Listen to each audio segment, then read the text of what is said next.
तो हेलो दोस्तों, कैसे हैं आप सभी लोग। आई होप कि आप सभी लोग स्वस्थ होंगे और मस्त होंगे, अपनी तैयारी अच्छे से कर रहे होंगे। तो दोस्तों, इस शानदार वीडियो में हम लोग क्लास 10th मैथ बालाजी प्रकाशन का एक्सरसाइज 5.2 का क्वेश्चन नंबर 24 सॉल्व कराने वाले हैं, जो हमारा बहुत ही आसान क्वेश्चन है। इस क्वेश्चन को हम लोग चुटकियों में सॉल्व करेंगे, इसलिए आप सभी लोग इस वीडियो को अंत तक देखिए ताकि आप सभी लोगों को ये क्वेश्चन समझ में आ सके। आइए अपना क्वेश्चन नंबर 24 सॉल्व करते हैं, जो हमारा बहुत ही आसान सा क्वेश्चन है।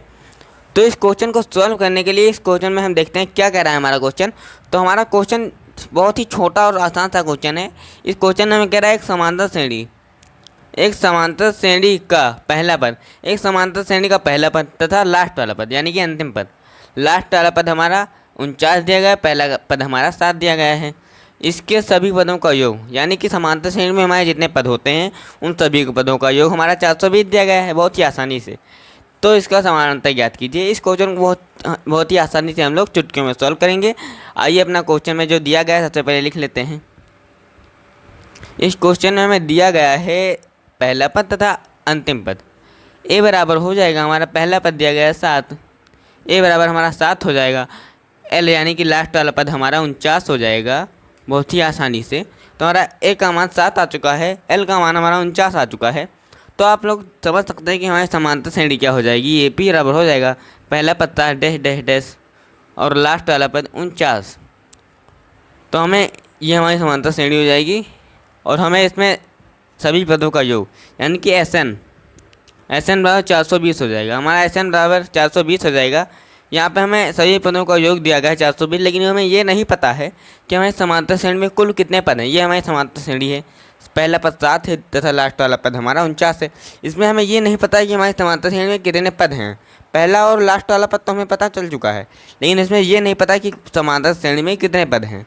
तो इसको पता करने के लिए हम करेंगे क्या, एस एन बराबर n/2 इंटू ए प्लस यल, ये होता है समांतर श्रेणी के सभी पदों का योग ज्ञात करने का फार्मूला। तो हमें इसमें एस एन का मान 420 दिया गया है, तो यहाँ पे हमारा 420 हो जाएगा। 420 बराबर एन का मान हमें ज्ञात करना है। एन हमारी समांतर श्रेणी के पदों की संख्या है, एन का मान ही हमें ज्ञात करना है। तो इसी सूत्र से हम एन का मान ज्ञात करेंगे। ए का मान 7 रख देंगे, एल का मान 49 रख देंगे। तो 420 यहाँ पे 2 हमारा भाग में एक तरफ ले आएंगे, किस में हो जाएगा, गुणा में। तो 420 गुणे 2 तो हमारा एन इंटू यहाँ पे एन गुणे हो जाएगा 9 7 16 के 6 हाथ आइए कि यहाँ पे हमारा 56 आ जाएगा। 56 आ गया, यहाँ पे हमारा 56 इस तरफ गुणा में इस तरफ ले आएंगे, भाग में हो जाएगा। तो 420 गुणे 2/56, 2 एकम 2, यहाँ पे 2 दूनी 4, 2 अट्ठे 16 हो जाएगा। तो n बराबर हो जाएगा हमारा, तो हमारे यहाँ पे क्या हो जाएगा, यहाँ पे n बराबर हो जाएगा 420/28। यहाँ पे 2 से भाग करेंगे, 2 दूनी 4, 2 एकम 2, 2 दूनी हम 0, यहाँ पे 14 दूना 28 हो जाएगा। यहाँ पे n बराबर 210/14 आ जाएगा। एक बार फिर हम 2 से भाग कर देंगे, 2 एकम 2, 2 जीरो हम 0, 2 पंचे 10, 2 सत्ते 14। यहाँ पे 7 बराबर n बराबर 105/7 आ जाएगा। यहाँ पे भाग कर देंगे, 7 एकम 7, 7 पचे 35, ये n बराबर हमारा 15 आ जाएगा। बहुत ही आसानी से n बराबर हमारा 15 आ चुका है।